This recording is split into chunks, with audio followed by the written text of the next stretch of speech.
one-stop shop for great wrestling. It's the WrestleCopia Podcast Network.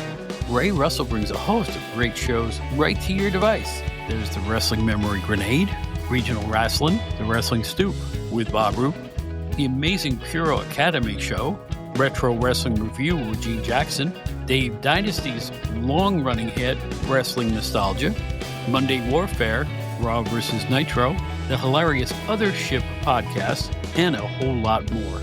Great shows and great guests, but where do you find all this stuff? Really simple. Try logging on to WrestleCopia.com. As I like to say, it's your one-stop shop for great wrestling memories.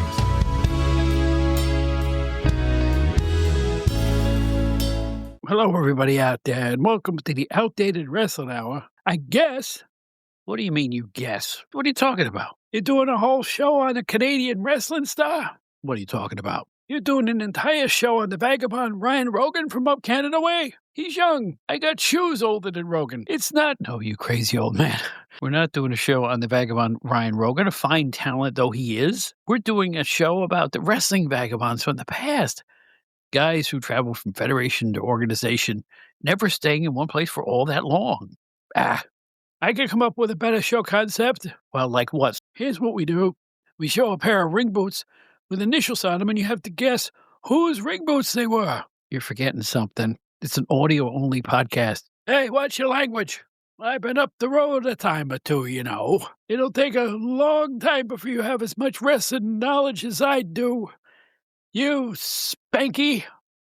What? All right, just do your job. It's your Outdated Wrestling Hour. Canada's great, though. You ever have Tim Hortons?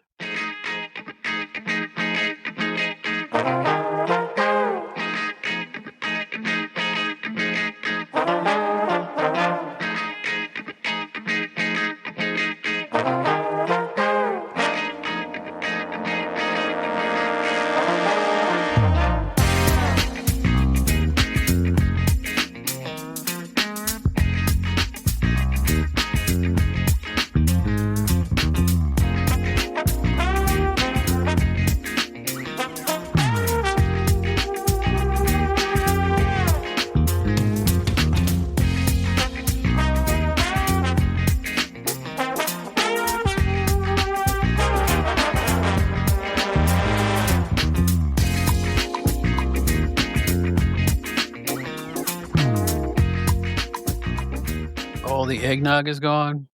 All the champagne is gone. Not even any cold pizza in the fridge. The holidays are over.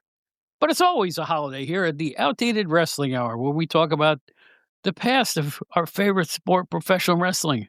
Speaking of favorites, our co-host is back. He's here every time. The proprietor of GenerationXWire.com website, the entertainment website with a difference. It's Joe Puccio, also known as Hiroshi. How you doing?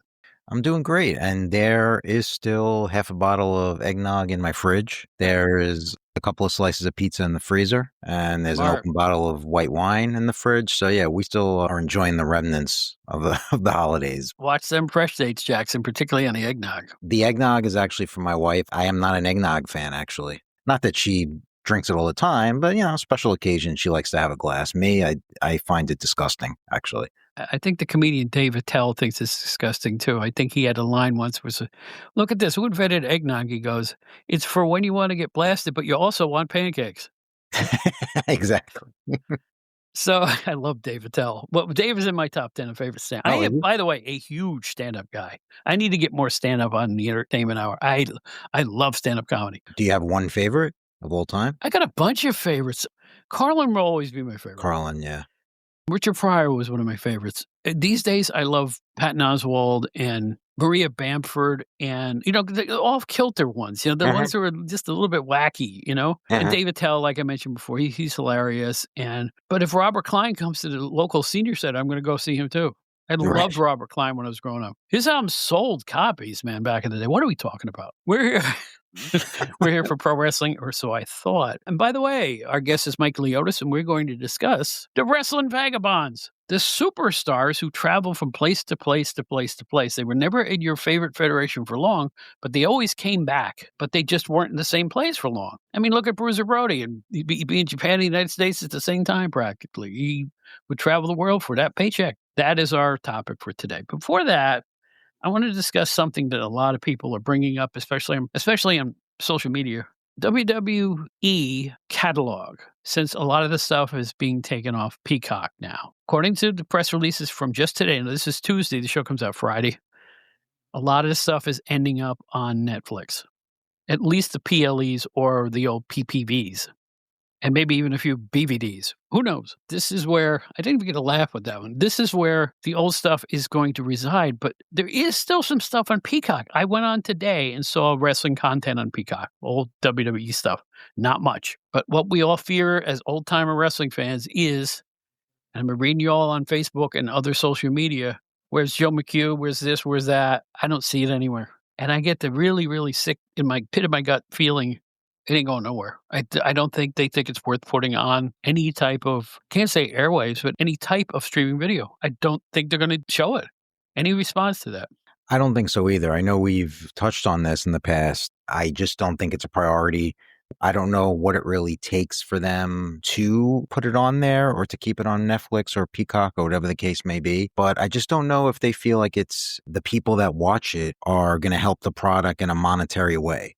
I think that's always my sort of reaction to that is that true. I mean, yeah, there's a lot of old timers that want to watch that, and maybe people that aren't even old timers. You know, there might be some younger people that are interested in this stuff. Maybe it's just not a priority as far as they're concerned. Maybe they feel like, you know what, the few people that are going to watch that, why bother? Really going to bring in any money? Are we going to be able to monetize this? So that's always been my sort of reaction to that is I just don't know that it's a priority because I don't think they really see the advantage of having it on there. Well, I also checked out, and I haven't done it till today, the WWE Vault on YouTube, which is free. And there's a lot of old stuff there. I have to give them credit. There's tons and tons of content there. Problem is, I think it goes back maybe the early 90s, late 80s, and then it cuts off. There's not the older stuff. The Joe McHugh era and all that stuff, it's just not there. If it's there, I can't find it. I can find it posted by fans who had VHS tapes. That stuff's out there.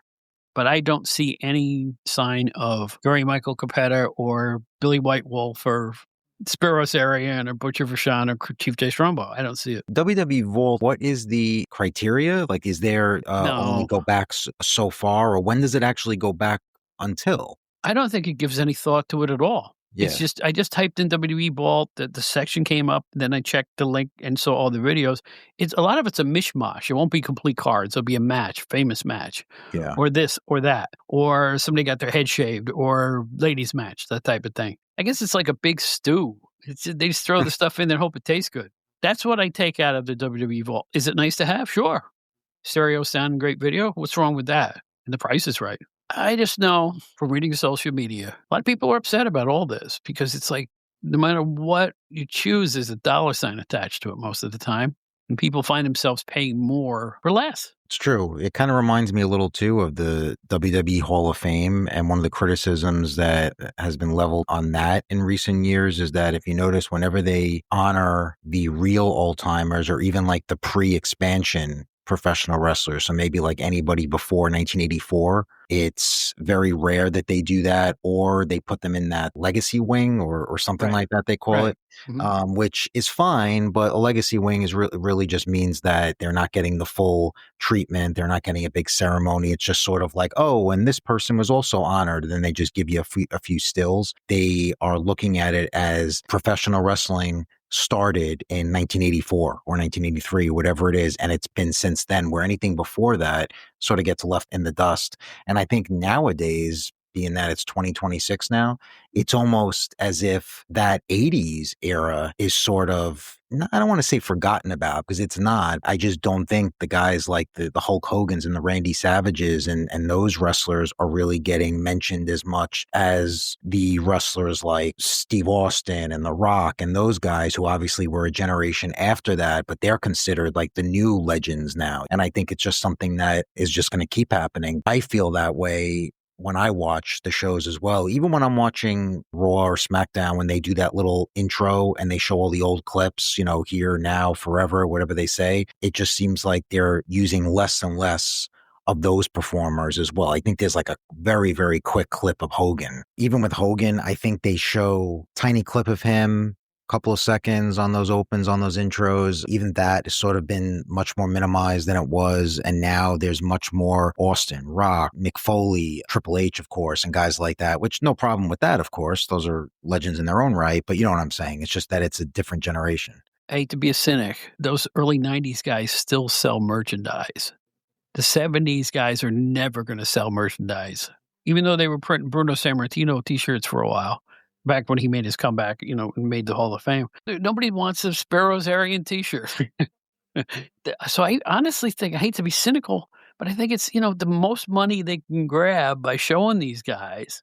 They have Austin T-shirts. They have Flair T-shirts. They have Hogan T-shirts.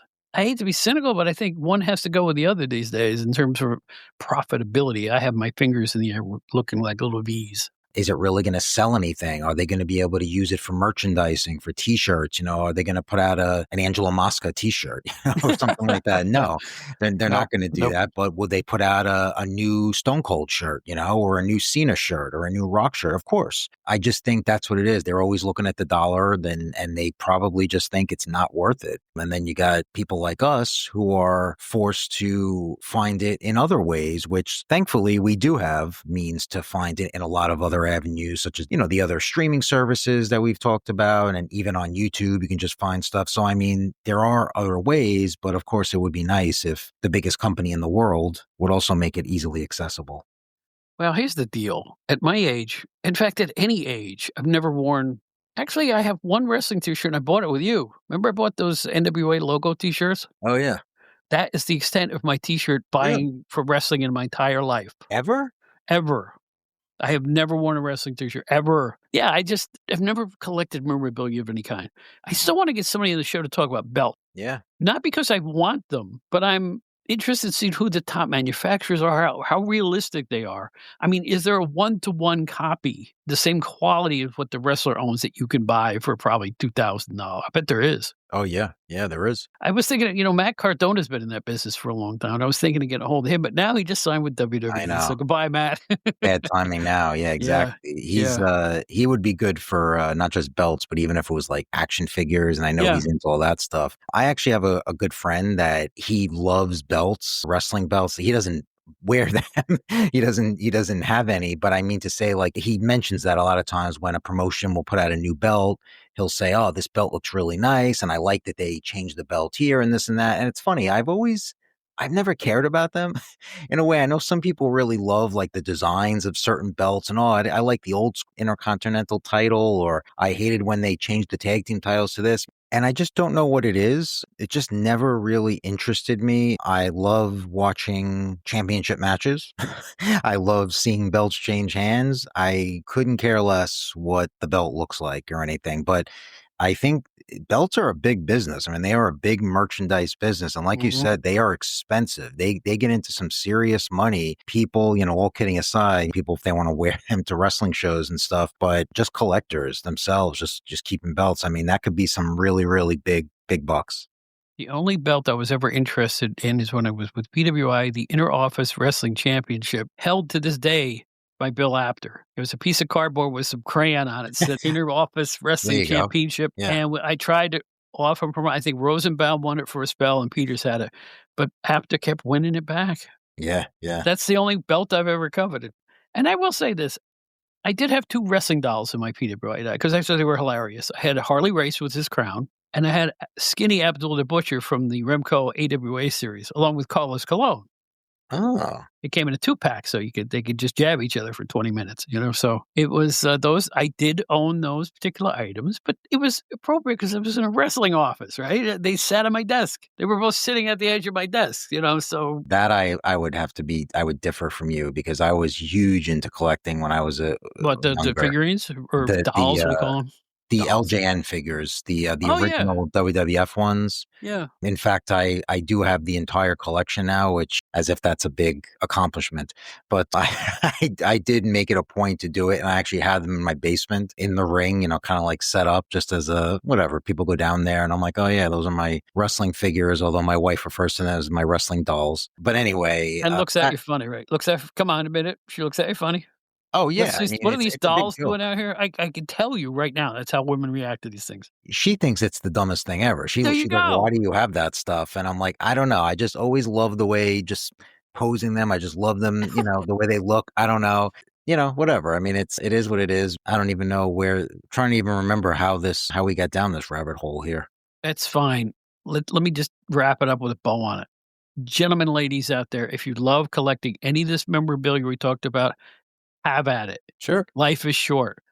Derive any fun and pleasure you can out of anything you can get. Seriously now. I will not judge, except I know for my own self, maybe it's because I was a Manhattan guy for so long. I worked in Manhattan many years, and Yeah. you don't walk around with wrestling gear on and you're going into your office building.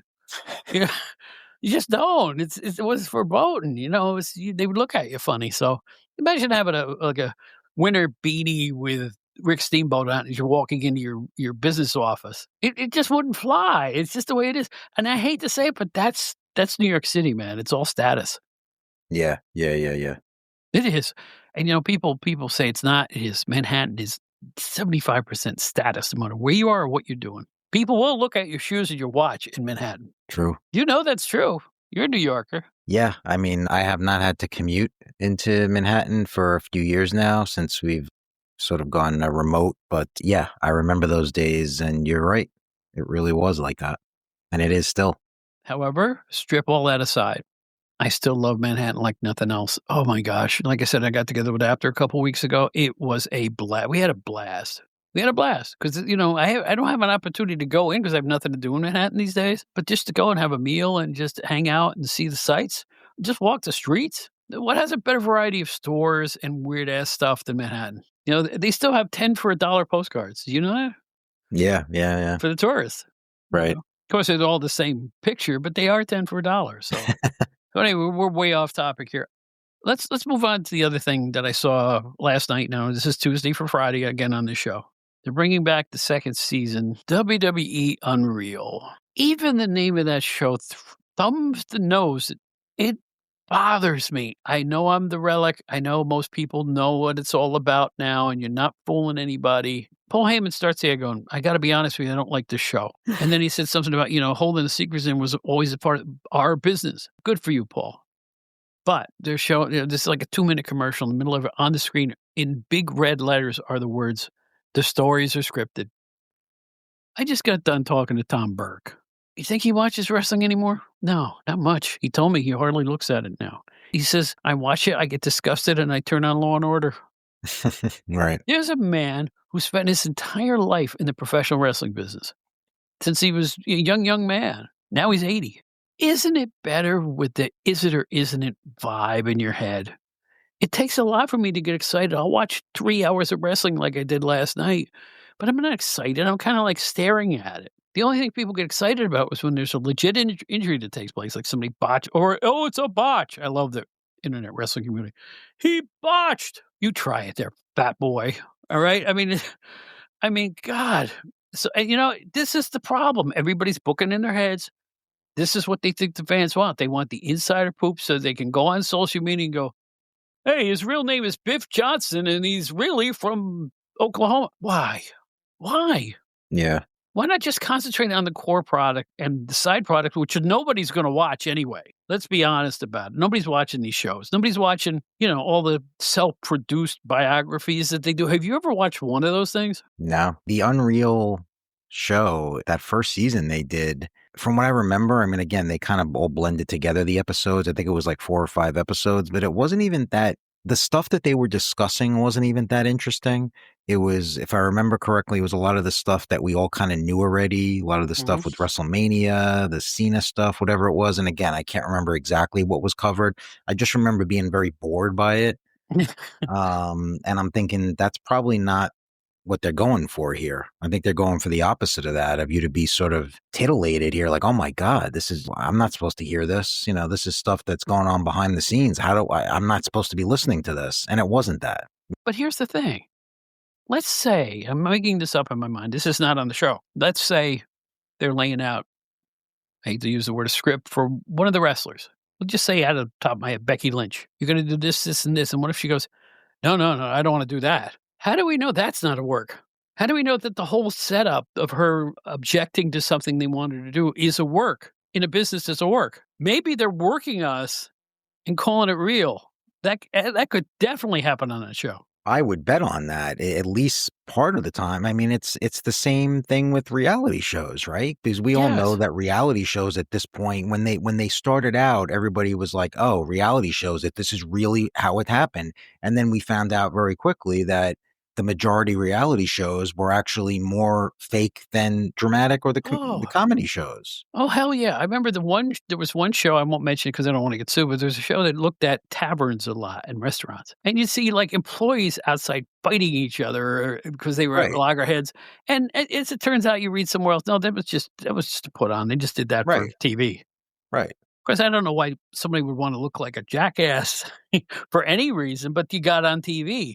TV rules the world, man. Everybody wants to be on TV. You'll act in any way they tell you to if you can get on TV. Yeah, because that's essentially what Unreal is, right? It's WWE's version of a reality show. I mean, that's but I think it's the meanderings of what they do to put a show together. Right, and I think a lot of that, if we're going to sit here and if we really think that everything we see on that series is legit, meaning that they didn't have to refilm something and, I didn't like the way that came out. We weren't born yesterday. I think we know that. So that also makes it uninteresting. I don't want to watch this stuff in the first place. And then you're watching it, and at the least they can do is make it actually what's going on behind the scenes, since that's the way they're advertising it. The whole thing is sort of a mess. I'm slightly surprised that they're doing the second season. From what I remember, there was a little buzz when the first season came out, but then once it was out, you really didn't hear anything about it. So I'm a little surprised they're doing it, but who knows? Maybe this will be it. Maybe it'll be 2 and done. Well, I've actually been on television. I gave wrestling interviews, musician days. I ended up on TV in a couple cities and stuff like that, being interviewed. Sure. You don't act natural when you've got a camera crew standing in front of you. Right. And you have to have at least 2 people standing around with you if you're having a private conversation in the midst of a wrestling company. You're not going to act yourself. It's just not possible. Wait, how's my hair? Even that, it's like the people I admire the most in the wrestling business are the people who lived it, from the Sheik to Pinky Larson. And you'll find out why I say Pinky Larson with this in the future. Or from the lowest prelim guy to the biggest star. They walked it like they talked it. When they saw people out in a restaurant, if you were a bad guy, you'd snarl at the little kid or you'd grimace at them. They were who they were in the ring, out in real life, because that's what you needed to do. You didn't travel with your opponent. None of that. Now there's a wedding in WWE and everybody's just in one big pile. You ever see the wedding photos? There's always like 80 people there, and there's the guy who's fighting the other guy on Wednesday night. It's just the way it works. It was better in the old days. It's never coming back. I got to get used to that. And this is why I'm keeping tracks on things like where the old tapes are going, because I know there's another audience who wants to shut the new stuff off and watch the old stuff. Right? There's definitely an audience for that. The question is, how large is that audience? And because there's 2 ways of looking at it. I mean, I think WWE looks at it as there's not a big audience. Nobody wants to watch it. But we're going back. Remember, they're still putting out nostalgia product. It just doesn't go back as far as it used to. Not as far, right. And that's kind of like back to what I was saying, too, is that I think now that it's 2026 now, I look back at what I was watching when I was growing up, the 80s WWF. And to me, sometimes I'm shocked that it's not referenced more, or that when these guys are in the crowd, when they show some of these 80s guys in the crowd and the fans really don't give them that big of a reaction, it seems like a lot of them don't even know who they are. I'm shocked a little bit, but then I say to myself, like, oh, wait a minute, that was a long time ago. Mm-hmm. So a lot of these fans probably, I still think of myself as young, I guess, even though I guess I'm really not. But I mean, you look back and you say, well, I guess that's why. And as time passes, they forget about these guys. And that's why what I was saying before, too, about the guys that were in the 2000s and the guys that came in that next era, the Austin Rocks and and Undertakers and Foleys and all those guys, those are the ones that are revered now, and the guys that are really canonized, I guess. Here's what you do. Take out a piece of paper, write the numbers 2026, and then put the words 1986 in it and subtract, then fall on the floor. I know. Right? It's a long freaking time ago now. It I mean, is. it really is. I am amazed I still have my memory for a lot of that 70s stuff. And again, I am not, first of all, a few people, there's a historian that Bob Smith, no, I'm not. No, I'm not. And I don't want to be. There's the difference. I don't want to have a podcast where I list championships. It's like, Yeah. but yeah, no, you know what I'm saying? But I do remember fond memories of particular matches at particular times that meant something in particular to me. That's what I have a really ironclad memory about. Memories of when I worked at PWI, memories of meeting certain people. I can't tell you the date, but I know I met them. I've had too much life experience at this point. So the point I'm trying to make is there's a lot of history out there. I don't know how many people care. It's getting to be that now. I don't know how many people care. I have to go on Wikipedia and look at the history of the Intercontinental Championship.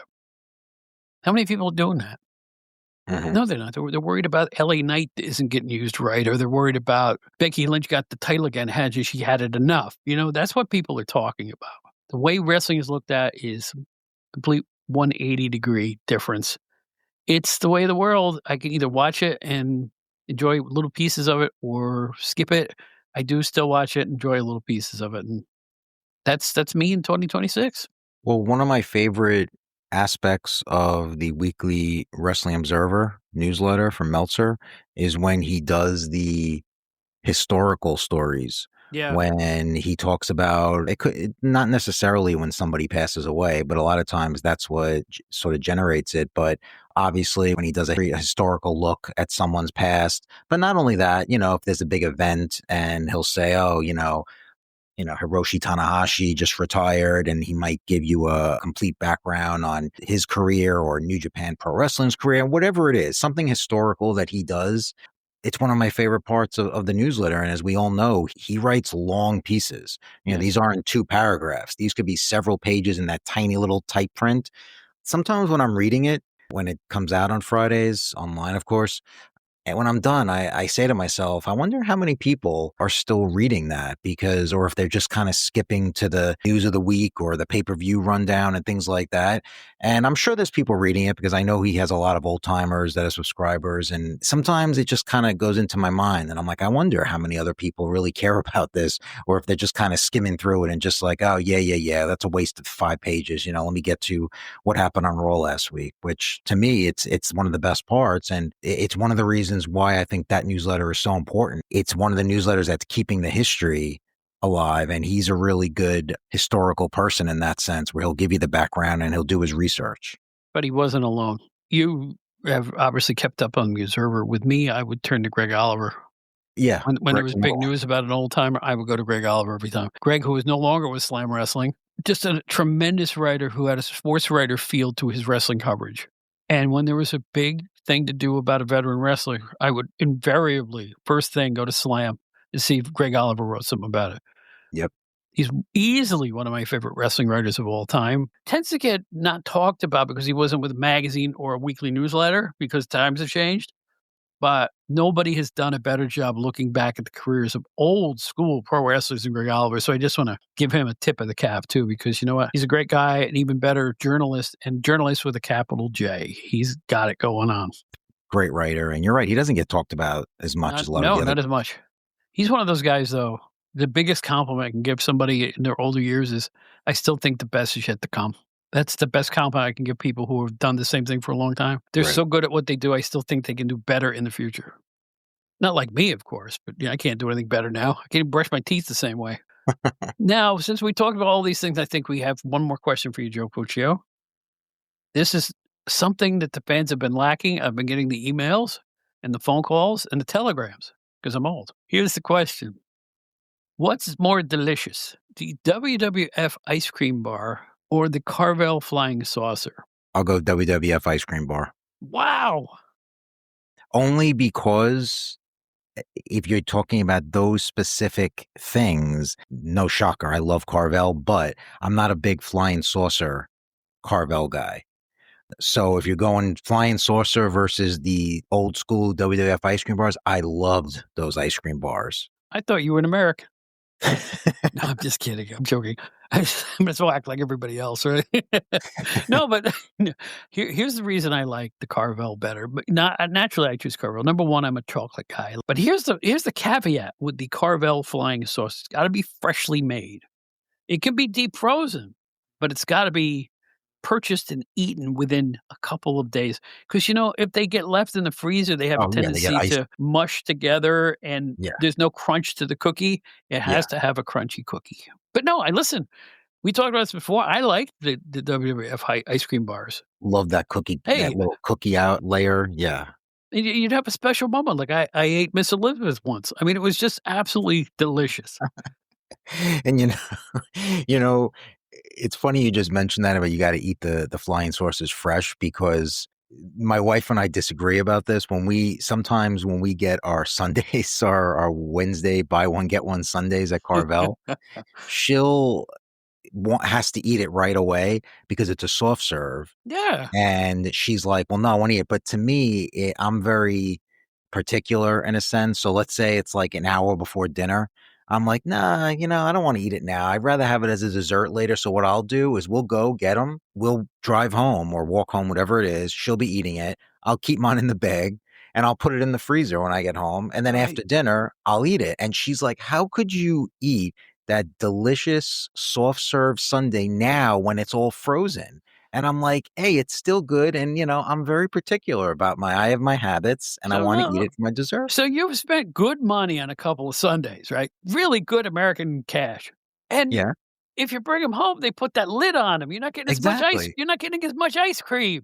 What are you If talking you about? It's the same amount of ice cream. They No, just from they just closed the. Carvel. No, Yeah. when in the middle, I can't tell you the number of lovely Carvel cashiers who have given me way too much ice cream, especially like a new employee. Yeah.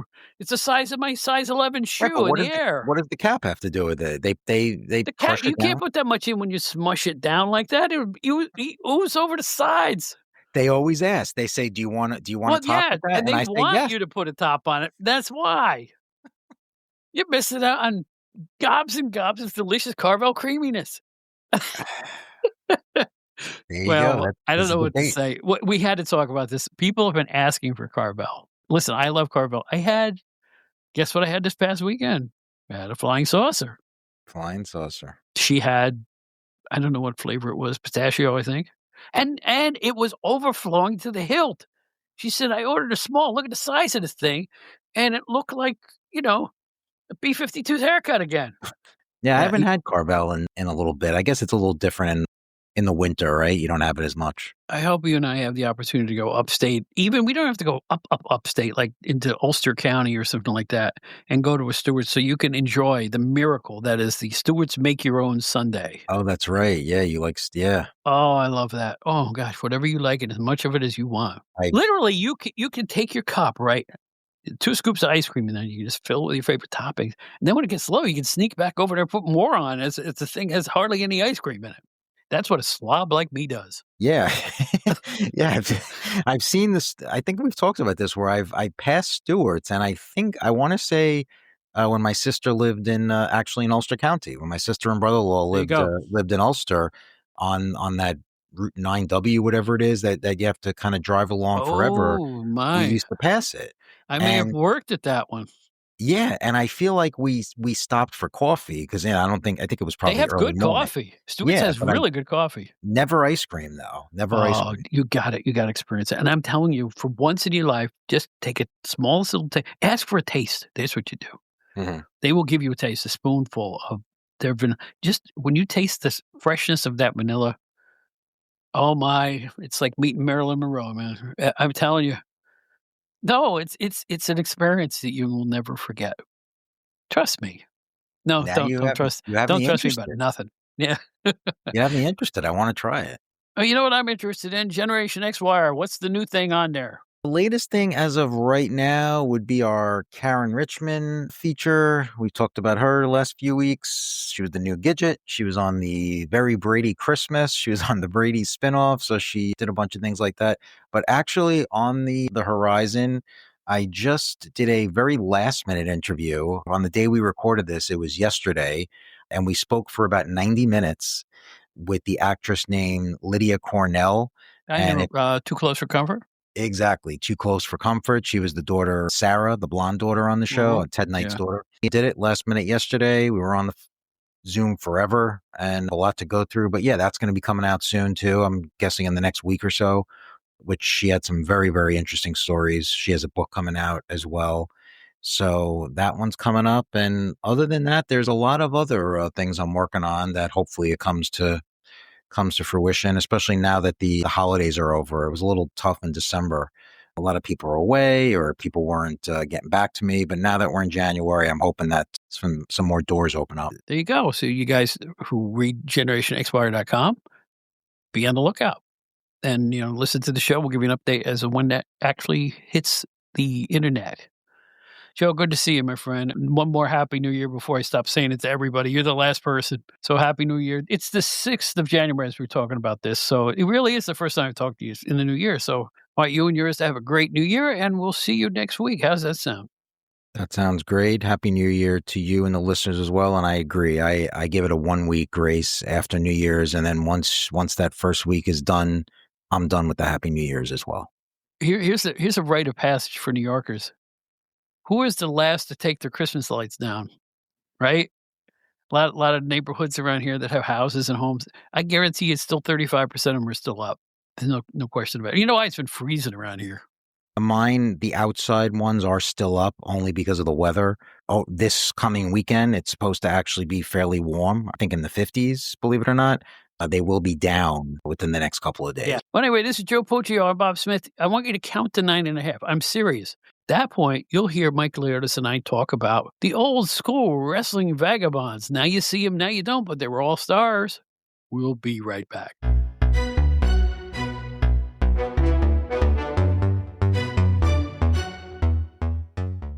Well, it's still a new year, right, Mike Leotis? It's still it's still a new year. It's about a week from New Year's Day as this comes out, and I'm still in the New Year's spirit, and I'm happy because we have one of the founding members of the folks who bring you Wrestler Weekly all over social media.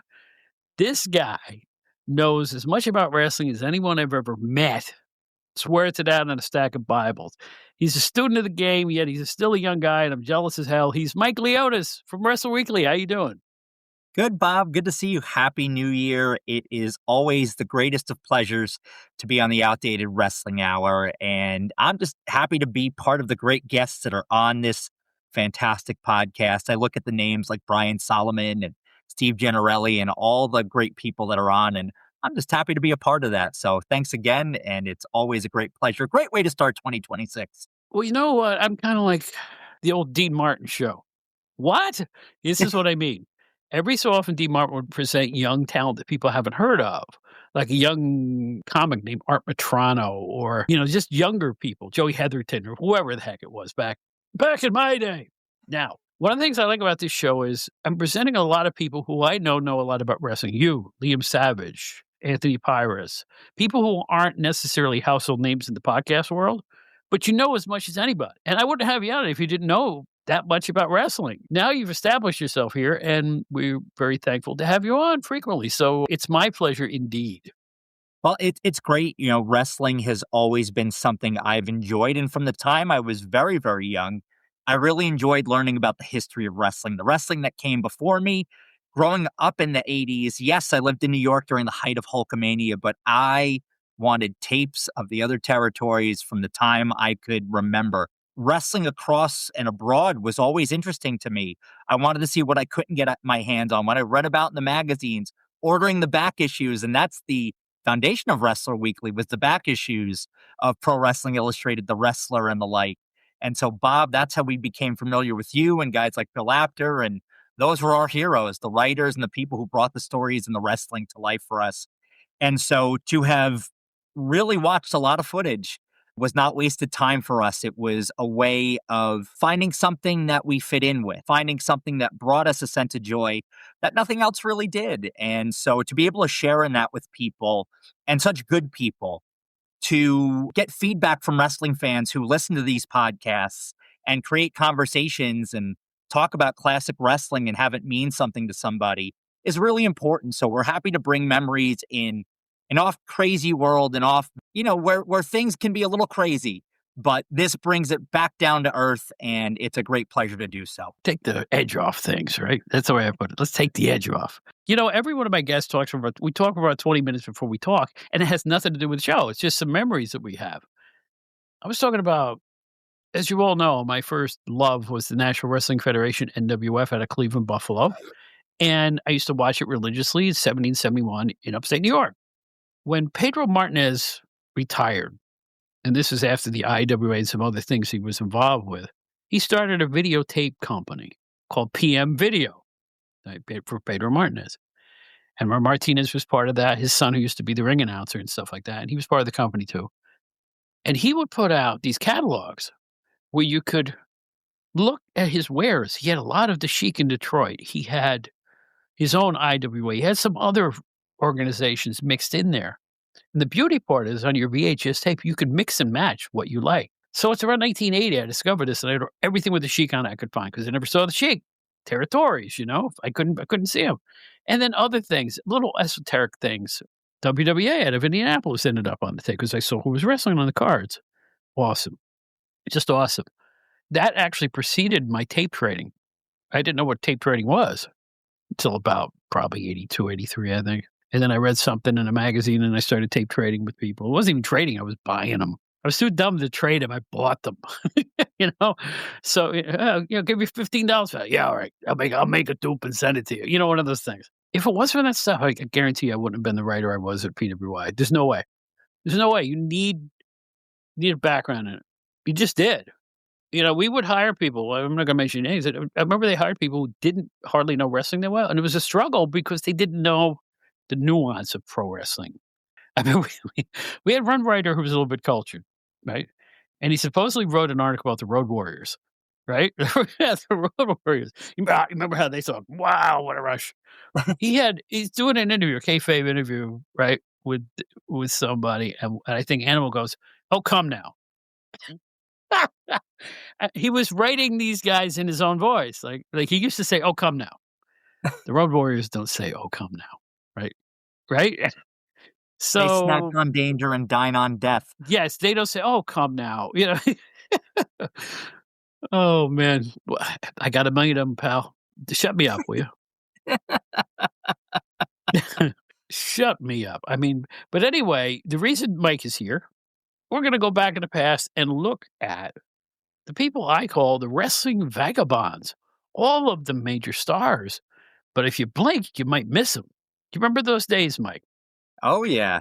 You had people. Now, the territories were very different in the fact that you had established stars there, people that you could only see in that territory. But then you had stars who were really kind of the first national stars, people who made the magazines every month, people who you saw on the cover all the time. They would go from territory to territory and could, as the old expression goes, pop a territory. You hear every shoot interview nowadays where, hey, they brought me in and I popped the territory and they were going to put the belt on me. I've heard every guy from Black Bart to every other wrestler say, well, they brought me in to pop the territory. These were the people that you really brought in to pop a territory, work a main event, and would be an attraction, so to speak. We have compiled a great list of great wrestlers that we're going to really chew the fat on here, as they say, and a great list. And we think we are really going to enjoy it. These are some legends, and not everyone a main eventer, but people who could come in, work a great style of match. And here's the thing to remember, and this is something I think more for the modern wrestling fan to remember. Not everybody here is going to be a Luthez. In fact, most of them aren't. It's not about the quote unquote work rate. It's about what being a true professional wrestler is. Getting over, making money, connecting with the audience. And that's what each and every one of these gentlemen did. I hate the term work rate. Hate it. I'm sorry. I hate it. I can't stand it. It's like, you smarty, you out there, Mr. Neckbeard. No, I'm serious. I can't stand it. Work rate. Nope. You know what a side headlock is? Wrestling. That's what it is. Yes. Not everything had to be flying all around the ring all the time, kids. No. Anyhow, in all seriousness, yeah, here's another thing, too, about the Vagabonds, as I call them. They were all, like, some of them were, like, Hall of Fame talents, at least on my list. I mean, they're, like, people who would headline Yeah. and then disappear. Because my favorite Vagabond, who was in literally every wrestling organization I have ever watched during the '70s and early '80s, was Ernie Ladd. Ernie Ladd, the big cat, not just a wrestling Hall of Famer, a pro football AFL Hall of Famer, a guy who was known on the gridiron, known in the ring, a tremendous athlete, once the king of wrestling, if we remember. We know Jerry Lawler, we've heard about Bobby Shane, but Ernie Ladd was a tremendous athlete, starred in Mid-South, Los Angeles, New York, wrestled Bruno Sammartino for the title. Ernie Ladd could go anywhere and do anything, and he was effective as a heel and as a babyface, depending on where he was. He even had a stint in Mid-South, if you remember, Bob, managing the Samoans. I think he was nursing an injury at the time and managed the Samoans to a tag team championship. So Ernie was very versatile. But I can't think of an organization he did not work for. And, No. his World Wrestling Federation stints were brief most of the time. I mean, he'd Yeah. really put him over in a matter of a month. And he'd get his title shot, and he would not hang around all that much longer after the title shot. No. He was on to other greener pastures. Yeah. He could move too. Oh, For a gosh, he guy was his great. size, Ernie could move. And even as he got a little older, when the mobility wasn't as good, he was still very effective in the ring. And that's a true veteran. That's a true veteran who knew how to work and adjust his style based on what his limitations became. But Ernie Ladd was a great talker, great voice, and could really draw you in and make you want to see him in a match. He was to me, Ernie Ladd was a complete package. Hold that microphone up to my mouth, Mr. TV announcer. Yes. Right? He never knew the guy's name, but everybody was Mr. No matter where he went, it was Mr. TV announcer. Oh, God, Yeah. he was so good. He was so entertaining. I loved him as a heel. He'd have the taped thumb in a lot of organizations. Yes. That was his big thing in the WW, whatever it was at the time. He'd Yeah. jab people in the throat with that taped thumb. He'd Yes. load it behind the referee's back. And I saw him in my own eyes beat Dominic Zanucci after loading his thing. I mean, he could talk the paint off the wall, but he could be funny too. I Oh, remember absolutely he could I'm be. watching him in the Albany area, and he goes, "Now listen here, Mr. TV announcer, I have to go to Troy, New York, or as I call it, Hogtown." And just you knew he was just drawing heat. Nobody like him. And from what I understand, the coolest cat in the world when you got to know him. Oh, yeah. He did an angle in Mid-South. It might have even still been Tri-States at this point. I think it was still like Leroy McGurk territory there. He had beaten down Paul Orndorff pretty good, had injured Paul Orndorff, embarrassed Paul on television. So Ernie is going to go in there and wrestle Mr. Wrestling 2 on television. Well, Ernie attacks Wrestling 2 before he can get the robe off. He is just putting a number on 2. Well, 2 all of a sudden fights back and is just putting a hurting on Ernie Ladd. Well, before you know it, 2 takes his mask off, and it's Paul Orndorff. And boy, the crowd goes wild, and Ernie Ladd is taking back body drops. And the size differential, now Paul Orndorff was very muscular, but he was not a tall man. And Ernie is taking back body drops. He is flying all over the ring. And it was masterful. That shows you the physical talent of both of those men, but 2 very fiery guys, right? I don't know if there was a more fiery wrestler ever than Paul Orndorff, but this was really well done. And it just shows you, too, how simple works in wrestling. This was not a super complicated angle. You knew pretty early on something was different about 2, but you couldn't place it. And then before you know it, boom, the mask is off, and there's Paul Orndorff, and the crowd eats it up. Ernie Ladd just gives him everything and just eats it like a true heel should. It was beautiful, beautifully done. In 2 different organizations, I saw Ernie Ladd do this bit. He had a little young wrestler across the way, and he'd come out and go, "I don't want to wrestle this man. He does not my caliber." Right? And I'm just going to give him a match, shake his hand, and walk out the ring. I needed competition around here. And in both situations, he walked over and shook the guy's hand and then beat the tar out of him for about 10 minutes. It was all a ruse so he could just beat the crap out of the guy. He did it in 2 different same exact shtick, but it worked. It does. "Boo, you mean guy, boo." And he was so big. Oh, Just yeah. just arms and legs all over the place. Just one of the biggest men ever. And I think 6'9" was his actual height, to be honest with you. I don't think they Yeah, were he was a budging big that at all. I mean, think about that for a football player, he was 6'9".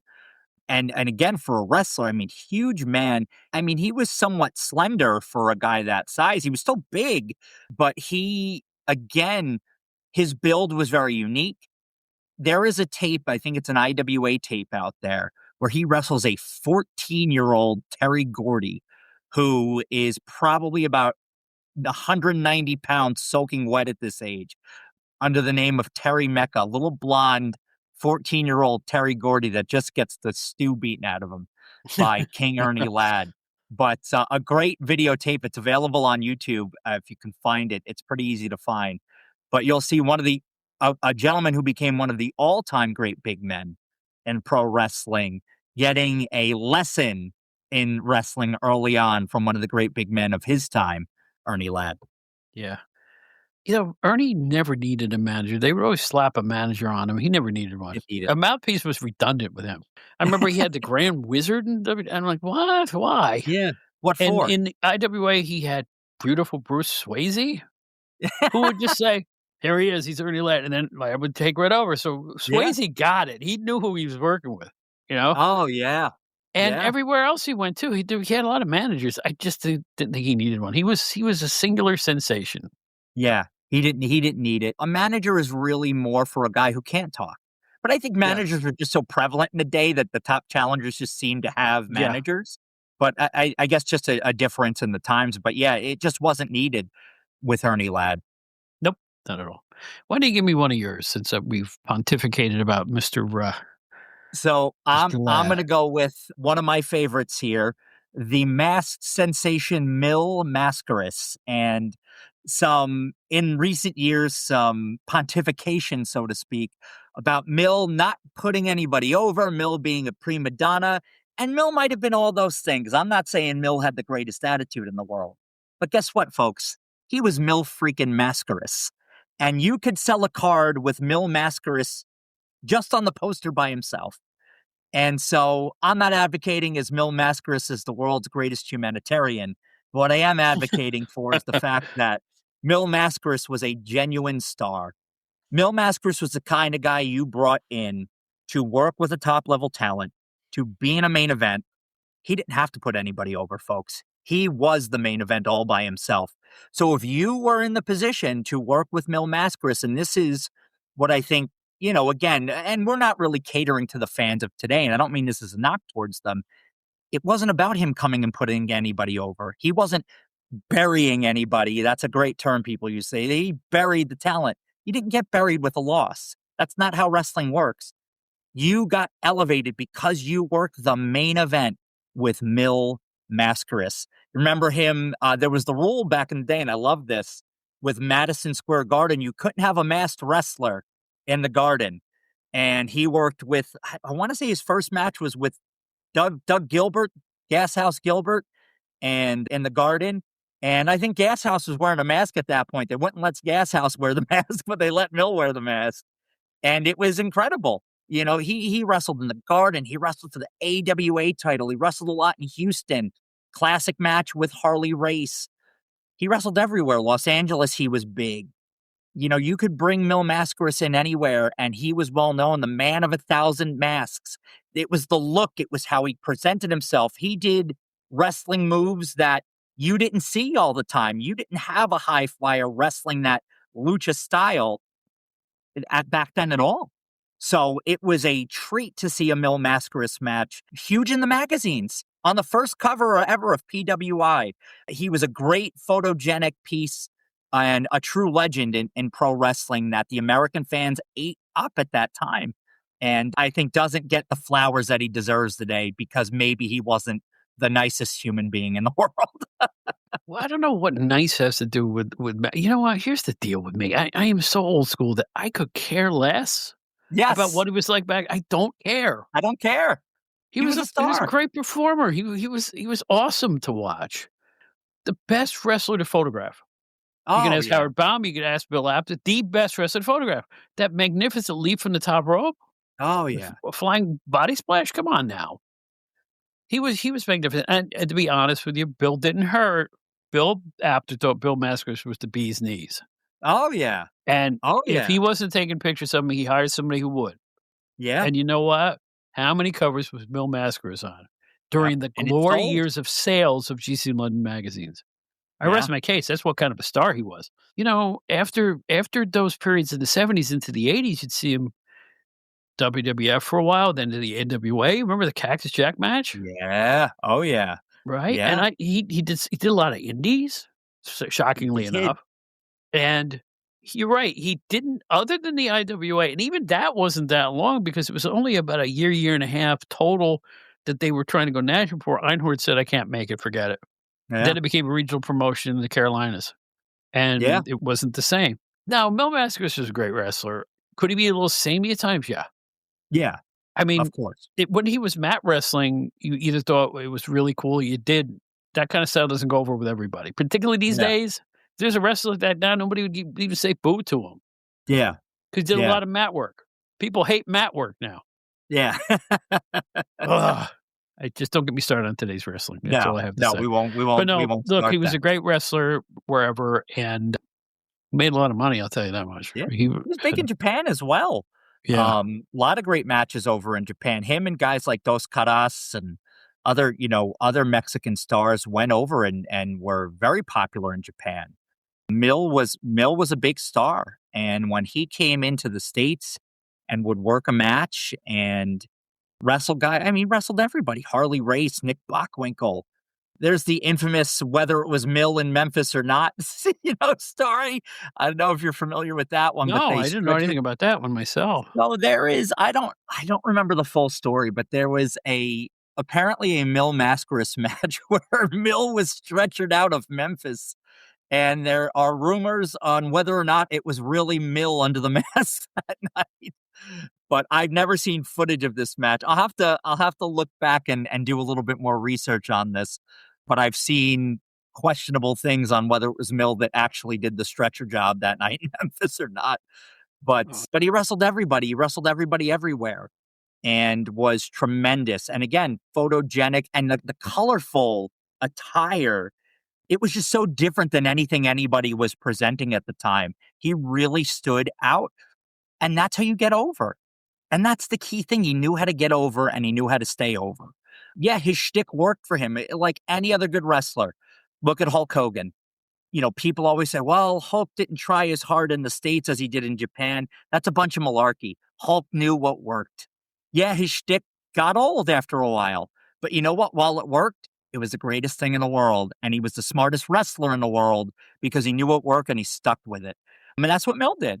And that's what made him a star. And he held that really cool IWA belt with like the big eagles and all that on it. That was a sharp looking belt too. I'm going to throw that in there for Scotty Richardson. He loves that belt. So He kept running around with it after he left there, didn't he? he did. He was like the IWA champion for like 40 years. He just kept running around in different organizations, Hey, nice work if you can get it, right? Jeez. Oh yeah, listen, I'd carry that belt around. I'd wear that in the grocery store. Forget it.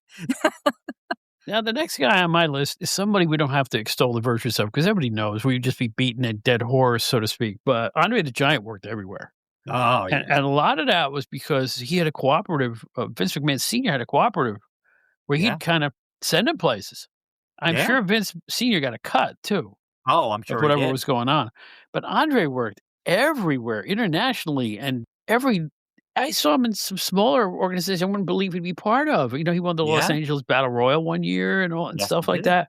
You can't name a place Andre the Giant didn't work. He worked high school gyms. Yes, he did. How the heck does that happen?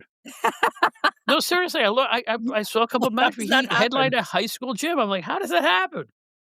Andre the Giant was an attraction and maybe wrestling's greatest attraction ever. Andre was larger than life in every way, shape, or form. And he was a gentle giant, which people, again, a lot of people know the WWF run and WrestleMania and all that stuff. But man, a young Andre the Giant could do things that you wouldn't believe in a wrestling ring. How many TV matches did he take part in where he would take on two small guys, two Oh, it small was great. ruffians, right? And he would stand there, and the guys would literally bounce off him for a few minutes. Bong, down they go. Bang, bong, down they go.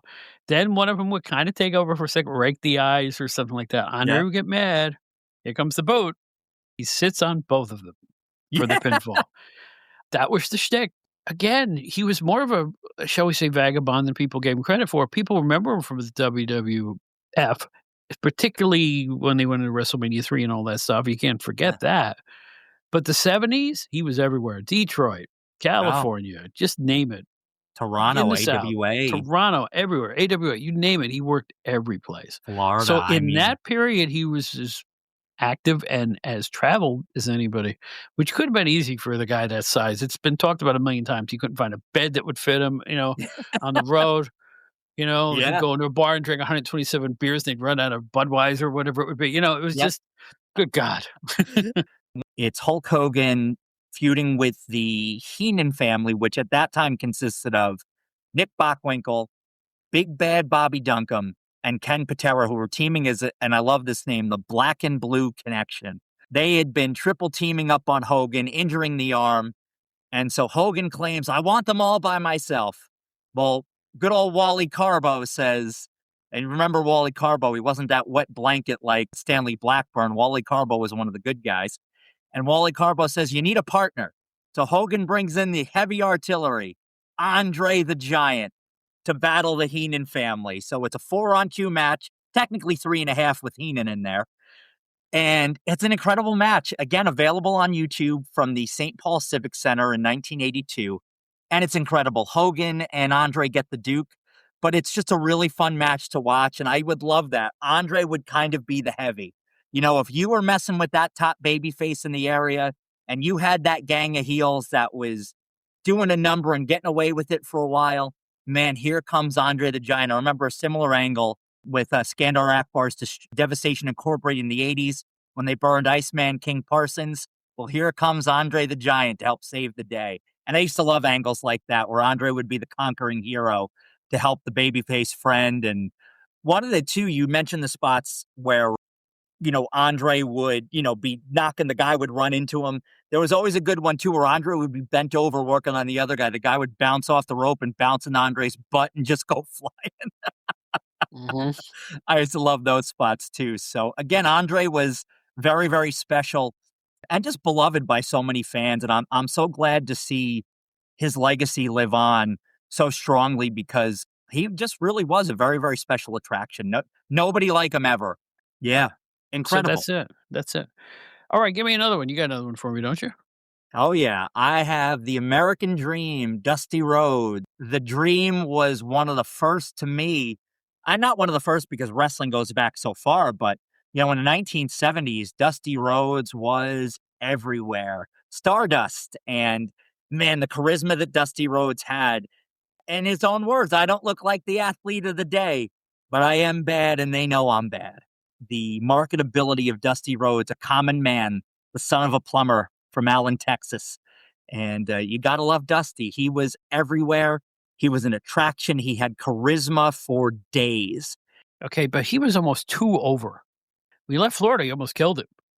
Yeah. He was so popular in Florida at the time when they had Mulligan, and I think the Kevin Sullivan bunch was in there, and they were doing big money, and he decides to leave for a while, and their gates went pew, down. And it was just that simple. And the Grahams were panicking. It's like, what do we do? Mulligan was big, but he wasn't Dusty Rhodes. I mean, It was like, that's how amazingly over Dusty Rhodes. He could carry a territory. He could come into New York with hardly any fanfare and be, who can ever forget the match with Graham, with the cowbell at MSG and things like that. Good. But there's the thing. He just went all over NWA, a little AWA at times. Yeah. Indianapolis. I see some match results where he worked with Dick the Bruiser.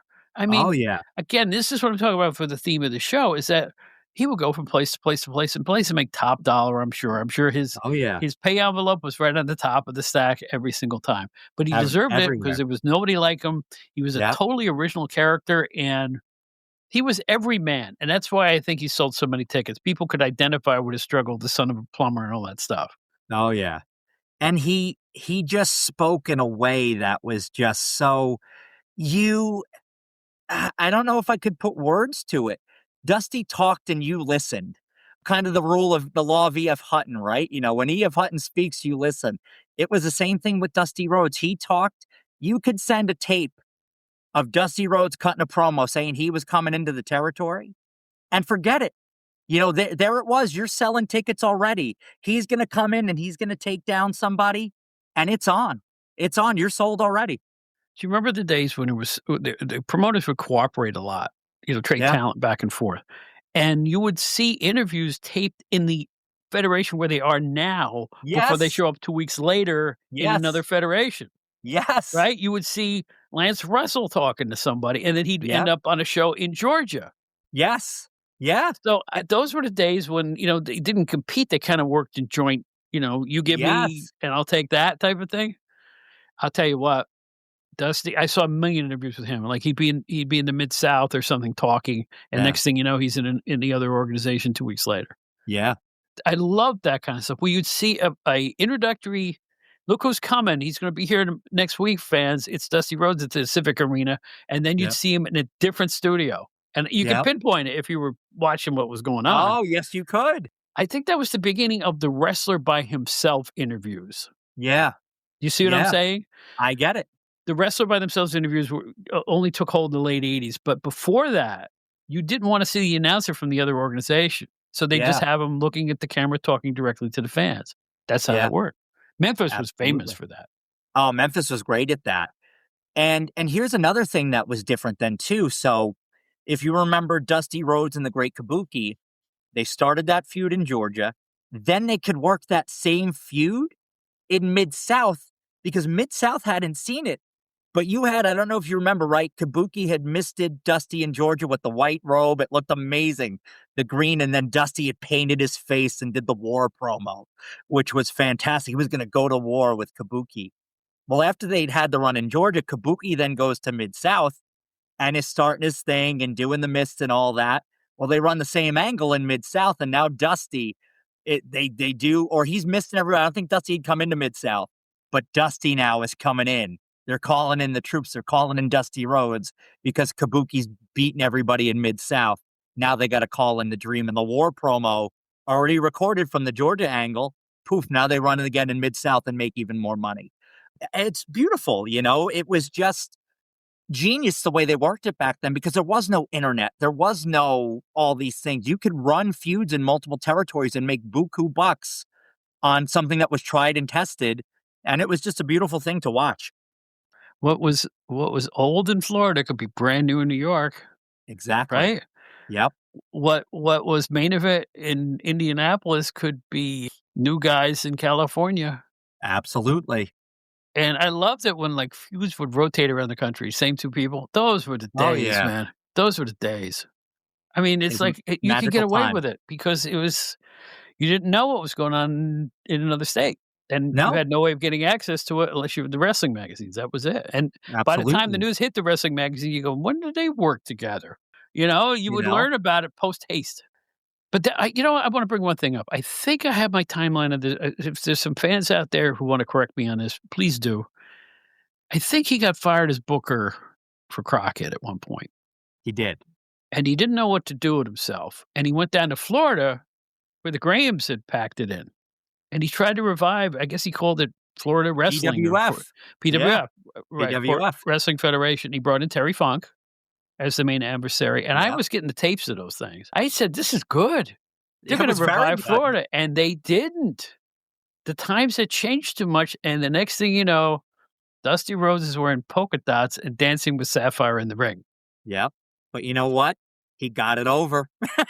Yeah. Well, he did. That was over. It was. Yeah. Yeah, exactly. And I think that was the thing. Like, whether Vince wanted to humiliate him or do whatever, you couldn't deny Dusty Rhodes. He was that good. You can make a weak character work if the wrestler is willing. Yeah. Case in point, Johnny B. Bad. That Oh, yeah. character had no excuse getting over, and it did. Mark Merrill grabbed it by the throat and said, "I'm gonna Yeah. make this work," and it did. Johnny B. Bad, a Dusty Rhodes innovation. And because Yes. Mark worked so hard, Dusty gave everything to that character, and made it his own personal project. So again, Dusty's influence so behind the scenes as well. Johnny B. Bad, incredible.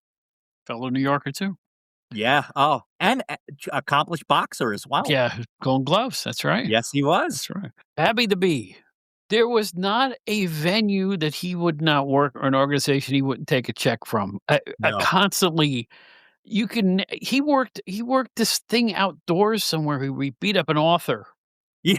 and sent him to the hospital. That's not even a wrestling match. He never even got in the ring. No. This is the period where he would just show up at these little indie arenas all over the place. He worked 1,000 indies, and he Oh, would just yeah. carve the guy up outside the ring because he no longer had the physical ability to get into it, Yeah. and they'd pay him like a main eventer. Oh, yeah.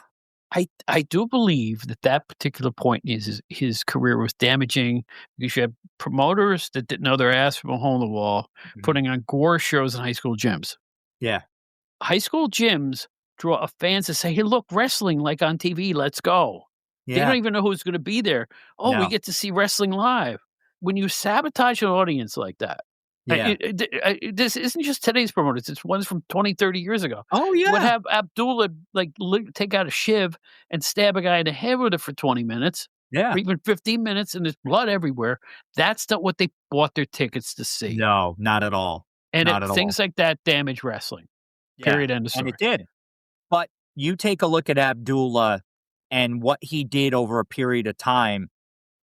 Like you said, he was everywhere. I don't think there was a place he wouldn't bleed. I mean, Abdullah has divots in his head that you could fit a quarter into. Well, yeah. But, there's the thing. I mean, we don't have to go over his shtick because everybody knows his shtick. But the fact that he was so transient. At Yeah. the same time, he was, like, working NWA with as a face. Remember they made him good guy for Yeah. a while? Because he With was the over. Captain Mike Rotunda and stuff like that? Yeah. And then the next thing I know, he's working a little shed in Georgia, just Yeah. waving his fork around, and then he was here, there, NWF, Everywhere. the second version of NWF up here in New York that Paul Heyman was part of. He was part of Yeah. that. Yes, He I was do remember that. everywhere. You couldn't miss him. We go to World Class for a little while, feud Yeah. with Brody, who was also on the list. Remember, that's what just say it right now. Brody may be the biggest grossing vagabond of all time. Yeah. He was so popular, and I think people loved the guy whether he was a heel or if they didn't care. They just liked to see him work. He had, again, you talk about innate charisma, and Bruiser Brody had it. You were drawn to watching him, whether he was talking, whether he was fighting. He was so wild and unpredictable. You had to see what he was going to do next. And here's the other thing. Guy was a pretty accomplished wrestler on the other end of it. You could see Bruiser Brody go 60 minutes with Ric Flair, and then the next night watch him go all over the arena with Abdullah the Butcher in a bloodbath, and you just get your money's worth both times. No, he drew, and legendary in Japan with his multiple tag teams with Gordy. He did the one with Hansen, and he did it all his own way. He did. For some reason he grew disenamored with the regular federation work, and I'm just going to go on the road, go to Japan. He knew he was over there. He Yeah. could come to an indie here and draw a house, or go to Southwest Championship Wrestling or something like that. Yeah. He was everywhere. Again, this is obvious. We all know. But the thing that was not obvious was how transient he was. He could probably work 4 different territories in a week. And listen, he had one objective. He wanted to make top dollar, and he was not going to be taken advantage of by anybody. And that was Brody's deal. And same thing with Stan Hansen. Hansen, you could even say, was another one of those transient guys. Didn't stay in a territory for very long, bounced around, but they were not going to be taken advantage of by anybody. He walked out with the AWA championship for heaven. Did he run it over too, or something? He ran it over and mailed it back to Vern. Yeah. Wow. Brody, stops cooperating with Lex Luger in a cage in '87. Luger gets so scared, he jumps over the cage and leaves.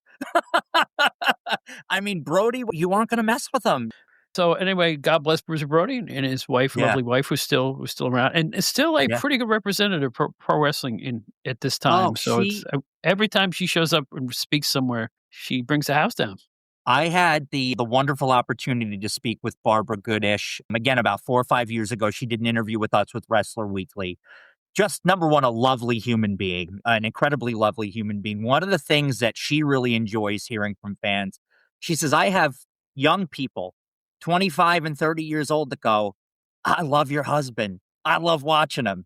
She says, that to me is the greatest thing in the world, to know that, to see what influence he still has out there. So I'm happy to see that there's a younger generation of fans that are appreciating Bruiser Brody and that style of wrestling. What an incredible legacy he has. I love the offspring who are carrying on their parents' legacies. It Yeah. thrills me. Justin Race, who I've gotten to know, tremendous Oh, what a guy. great, yeah. Miss Goodish, Paige Sutherland, who was Kurt Von Hess's daughter. Yeah, yes. Just go down the list. Kelly Killer Crow Slaughter. Cochran is doing a lot online. Travis Orndorff, there's so Travis many Orr, people. I was about to say Travis. And I Yeah. hear these people talk, and they give anecdotes that no one else could possibly give. It's nice to see those memories not fading away just into the ether. It's just so awesome. You feel like you're talking to the wrestler when you talk to these people because they know Yeah. so much. And it couldn't have been easy for these kids. There goes No. dad for a month. There goes dad for 6 weeks. There goes dad for Yeah. 2 months. It had to be a hard life, but the fact that they still raised them up.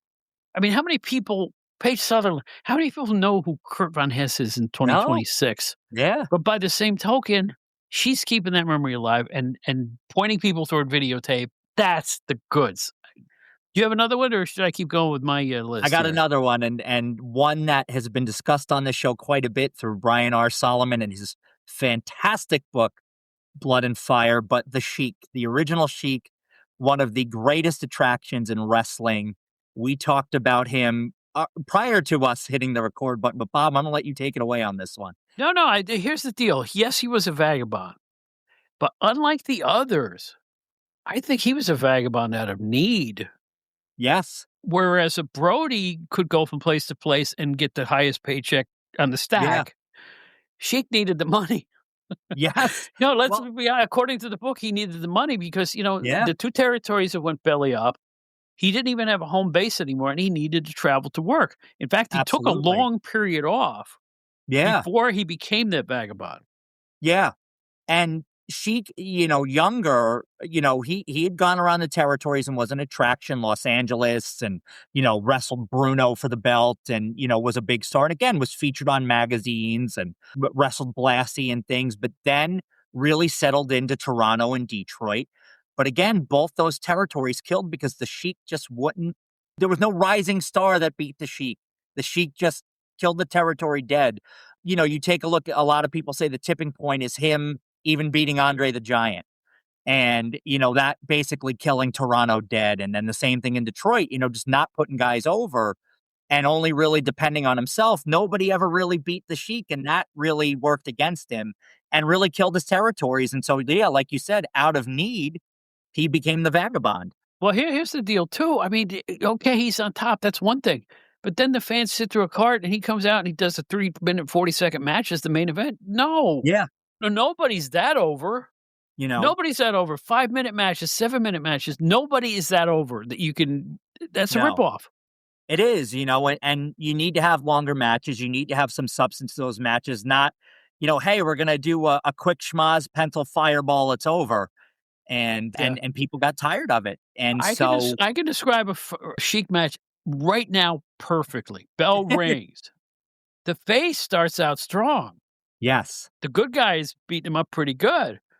But then here comes the foreign object, and then the Sheik bloodies the guy, right? So they tussle that way for a while. Sheik is getting desperate. Fireball, 1, 2, 3. Yep. There's a Sheik match for you. Yeah. And, of course, the opponent would bloody the Sheik, too, so both guys would wear the crimson mask, as Gordon Solie used to say. And can you explain something to me? This is in the book I'm writing. You know I'm writing a book, too, right? Yes. I have a question. Yes. In big-time wrestling in Detroit and Toronto, why were the managers allowed to hang out on the ring apron? I don't get that. No. You see it every match, right? Yeah. Doesn't matter who it was, Sir Dudley Clements or Eddie Creature, that little weasel, or Who was the other manager? There was Abdullah Farouk. Abdullah Farouk. They were hanging out on the. Why? How do you allow Yeah. that? And why was the object allowed? Well, first of all, the Sheik didn't even attempt to hide it after using it twice. He'd be waving it around like, a lasso. I mean, what are you doing? You got a ship the size of 7 inches and you're burying it or a pencil, A pencil, usually a pencil. Yeah. I did see a photograph of the Sheik blooding somebody with the wrong end of the pencil. Oh, geez. Yeah, it's the eraser was showing right, it, that's and not I'm like, that's a problem. That's a problem. I That's would have not gonna never work. printed that photo. Yeah. But I've seen it, and I remember who he was blooding, Luis Martinez. Oh, there you go. We're gonna step it up now. We're into the 50-minute mark, so I'm gonna step up, tell you about Rick Steamboat, Richard Blood in the beginning, AWA, Yes. and then you had WCW, Crockett, WWF, Florida. Just very transient. He was really transient. For a major Yeah. star, he got around. I mean, he worked at North American Wrestling Association, which was later the South Atlantic Pro Wrestling when he was Yes. in between jobs around 1990, and Yeah. a bunch of other places too. Definitely in Japan. Yeah. Huge in The- Japan. And people tend to think of him only as the champion in WCW, and wow, he could have got over. Yeah. I think, had he not taken that time off there, I know there was some, Bonnie Steamboat wanting him to take some time off there in, 87 once he had kind of gotten on a roll there. But, and those things, when he brought the family in 89, those things were getting him booed a little bit, but he was tremendous. He could work anywhere and everywhere. So crisp. And much more than the Dragon. I mean, the Dragon was a tremendous gimmick. Don't get me wrong, but much more than the Dragon. A lot of older fans will remember him just being Rick Steamboat. Great tag team partner with Jay Youngblood. Great tag team with Paul Jones, number one Paul Jones. Just a tremendous wrestler in every regard. One of the all-time greats. Oh, maybe one of the I mean- top best wrestlers of all time. You can't And- even say no to that. No, and him and Mill actually wrestled each other in Japan. That must have been awesome. Yeah, one match. Lanny Poffo was everywhere. I'm talking pre WWE Lanny Poffo. He was Yeah. everywhere. Started with the Sheik, with his Yeah. dad, as that Yep. version of the NWA Tag Team Champions. They were the Yes, champs he for was. a long time. And Also teamed with Crazy Chris Colt as well Yes, he at did. a time there. But of course, we know all about the various permutations of the WWE. Georgia worked indies all over the place, the NWA, Portland. I mean, he was Yeah. everywhere. He really So- was. And Lanny's very underrated. Good talker, very athletic, and was doing high-flying moves before a lot of guys were. I was sitting with him in a high school locker room in Long Island. He was doing a spot and sat down and talked to him for about 45 minutes. So I whipped out my tape recorder. One of the smartest guys I ever met about pro wrestling. His dad, Angelo Poffo, and what a lineage that was. I don't know why he didn't get over harder than he did. I can't put my finger on it. Why he wasn't as big as Savage in a different kind of a way. Frankly, Yeah. somebody was going to turn him into Gorgeous George. You hear that story? I did hear that. There's actually photos I saw that. floating around. He looks great, by the way, in that. Lanny just didn't age. No, he was young looking when he died. Yeah. Yeah. But that would have been something. WCW was paying him. I don't know why they didn't use him. He looked great in that gimmick, but I think he would have done great. But I remember Poffomania in Memphis, Randy and Lanny and Angelo coming in as heels, and Randy pile driving Ricky Morton through the table there. First time something like that had been done, a tremendous angle. And that really got the Poffos over as heels in Memphis. That may have been the first table spot of all time. Yeah. I can't think of one before that. I never saw it I anywhere can't- else. No? I think that was the very first table spot. Yeah. I mean, it was mega heat. And Ricky Morton sold it like he was dead. I mean, and you had to. It had never been done before. That was a little table. It was like a wooden little boxy table. Boxy So table. you better sell it. Yeah. Seriously now. I mean, incredible. Easily available on YouTube too. I'm going to show my age off. Bulldog Don Kemp was everywhere. Yeah. Yeah. I mean, he was a kangaroo. He was a Legionnaire. He was part of a was. tag team in Indianapolis with other people. He was in WWA, of course, which was Indianapolis, Detroit, but he's also in Big Time Wrestling, Central States. Never known as a major star, but I'll tell you what, he worked for probably 35 years. Yeah. To me, he's one of the few guys that got more impressive as he aged. Yeah. He looked Yeah. meaner and tougher as he got more leathery, if that makes any sense. Yeah. I get that, and I know exactly what you mean by Yeah. leathery. Yeah. He even, we've talked about this before, the Bruiser Bedlam. He was a big part of that Bruiser Bedlam run in the 80s, the late 80s, mid Yes. to late 80s when One of the people Indianapolis had that little run. one of the people, to me, I'm as excited by that, and I keep telling people to go watch it, and it's hard for me to do that, and I'll tell you why. The part when, Jaffe had the book. Oh, The yeah. trouble is there's a lot of Bruiser Bedlam shows on YouTube. Not all of them were from that little pocket of time, Yes. around the time when Steiner came in. Yeah. It was right around that time that Yeah. things got really juicy, and they were Yeah. drawing crowds that were bigger than anybody in the industry gave them any credit for. Any credit for. Yeah. But there are other shows where your main event is Moose Sholak versus the Hangman. It didn't hold up. Moose could barely get in the ring. It was just. Yeah. But when they caught fire around, 83, 84, whatever that Yeah. was, just Yeah. watch the shows, watch the heat.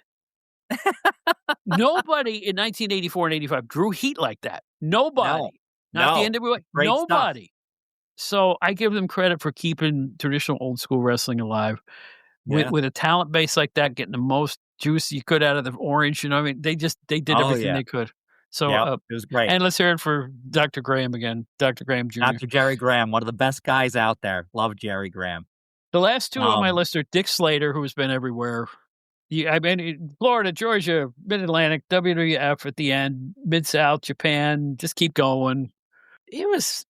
Time has not been kind to his legacy. No, unfortunately. But you know what? Dick Slater, if you just look at his body of work, Dick Slater, again, babyface or heel, could be, Dick Slater was real. That's what I love about Dick Slater. There was nothing artificial about him. Dick Slater could be mean as a rattlesnake, but then also as a babyface. I don't think he was intentionally trying to be funny, but there were times where his mannerisms and his stuff was funny. Like, he had these just great facial expressions and could do things where he just had mannerisms to me that could connect. And he kind of had this almost silly baby face kind of feel to him, but you still took him seriously. Like, you could just see he had a little bit of a sense of humor. But just to me, Dirty Dick Slater, it says it all about him. Slater to me is one of my favorite, most underappreciated guys. Again, another thing where I think the personal gets taken into account way more when it comes to him. But just a tremendous wrestler, wrestled everywhere, wrestled everybody. And I mean, Southeast, right? It was big there. So Dick Slater was incredible to me and one of my favorite guys to go back and watch. Imagine this in their primes. Just think of the two names and you go, yeah, Harley Race versus Dick Slater. Yeah. That's so beyond perfect. They were so similar in terms of the ring pacing, I think. Everything they did looked real. Oh, yeah. Yeah, absolutely. The realest of the real, and love those guys. And I'm going to finish up with an unbelievable vagabond internationally for decades. The one and only Purple Haze, Mark Lewin. Clean New York babyface and championship tag teams in the East. Then he became a big-time babyface in both New Zealand and Australia and in Canada. And then as he aged, but the physique got better. How the heck did he do that? How did he do it at his age? He was in world class. He was everywhere except going back. He never went back east again for whatever reason. No. But he was a genuinely scary heel. Everywhere he went, longest career. I can't imagine. He had to start in the late 50s. Yeah. He came to the offices once. He came to the Peter I office to talk to Bill Apter for whatever reason. I don't know if he was still in the business then even, but he had a goatee and a shaved head. You never know it was Mark Lewin. He just he didn't look anything like he used to look. And he was very intense and very soft-spoken and a real gentleman. And it was a thrill for me to meet somebody like that because I always thought Purple Haze was like, that's the goods. He was just those karate chop things he used to do. Oh, my gosh. And that horrible match from, what was it, Southwest Championship Wrestling, where he just beats the crap out of a referee for no reason? It was just hard to watch. No, he bloodied him up and everything. I Do you remember what I'm know. talking about? It was Yes, just I do. I he was do. such a maniac that was He kinda hard to was look at. he was wild. There is a great Sheik match with him and the Sheik, and of course it ends with a fireball and all that, Yeah, I've but, seen that 1,000 you I look know at that all the time, that one. yeah. But Lewin, Lewin really made you believe. I will say this about that whole Army of Darkness in Florida. A lot of people in the business were like, "This is too much. It's too much." Yeah. Maybe. Okay, maybe it was, but it was played to perfection. Yeah. I mean, you I'll never forget Kevin Sullivan giving after Heat saying, "I never say the devil." It was no. a cult, not a satanic cult. But people believed it. And again, this is a story in Scotty's Family Bacon Wrestling book. The Army of Darkness was one of the reasons why Scotty and his brother were banned from wrestling in the early to mid '80s I because remember of reading that, yeah, yeah. for reading it and watching Florida Championship Wrestling.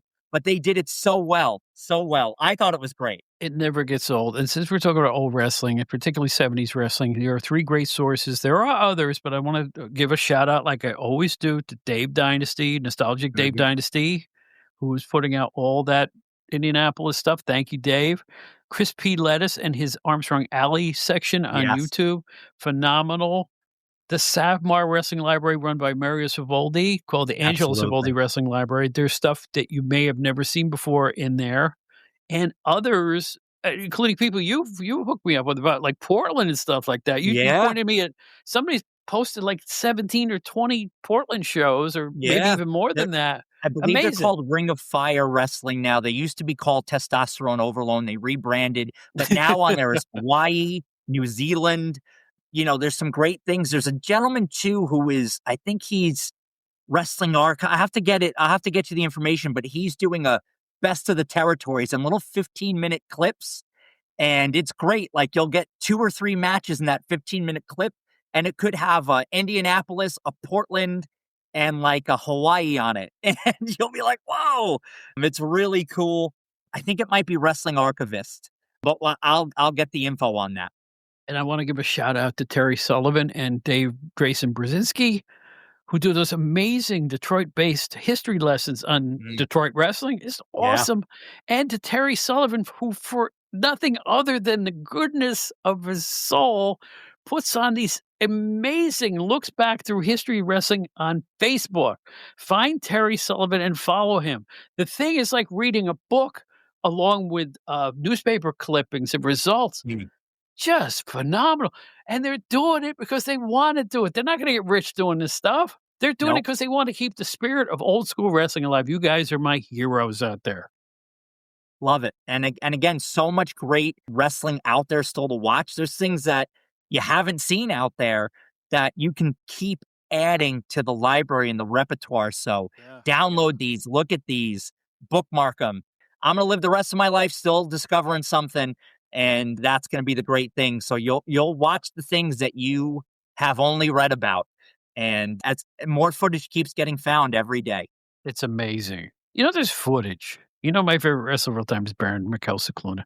There's Oh yeah. footage out there from 1965 where in a tag team match, Baron Mikhail Cicluna pins Antonio Inoki. I am Wow. not making this up. That's awesome. It's either 65 or 67. It's a tag him and Victor Rivera against Inoki and another Japanese contender. Wow. That's pretty Who cool. would have ever thought just the way their careers ended up? Yeah. It just goes to show you, Baron Cicluna wasn't a jobber. Nah, not at all. I and he really was. First of all, he had integrity. He really was from the Isle of Malta. Yes. Secondly, I fell in love with him around 75 or 76 when I'm in a small arena and he just walks out sneering at the crowd, and I swore there was gonna be a riot. He's just looking at him. I said, "This guy knows how to draw heat. He knows what he's doing." Oh, yeah. And he wasn't afraid. He was just, doing the, back of the hand to all these fans who were razzing him and hitting him with paper cups and stuff. That, my friends, is pro wrestling, at least in my heart and soul. And there you go. Mike, always a pleasure. Tell people where you can find Wrestler Weekly. Wrestler Weekly on Facebook, X, and Instagram. I'm finally not saying Twitter. It's taken me a while. But Facebook, X, and Instagram, you can find us. Give us a follow. all your classic pro wrestling needs. We're posting our memorabilia, classic magazines, wrestling belts, programs, you name it. And also, too, just different historical posts about great wrestling. But that's where you can find us. And it's nothing but fun, guys. Your eyes will light up when you see some of the stuff that these guys either collect or take photos of or have part of their collections. And there's magazines, too. Magazines galore. That's what I like. Oh, yeah. My favorite stuff. Mike, good to see you. I'm going to say Happy New Year again to you. Happy New Year, Bob. Thank you so much. Thank you, too. Folks, it's Mike Leotis as we look back at the Wrestling Vagabonds. That should sell some copies, right?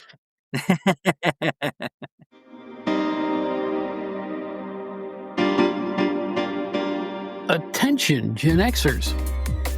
If you'd like to explore the era that appeals to you, look no further than GenerationXWire.com.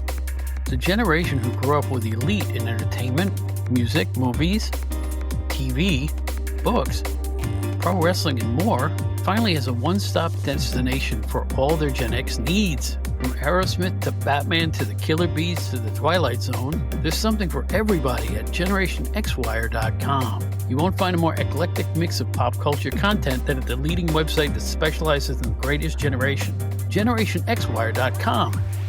Check it out today.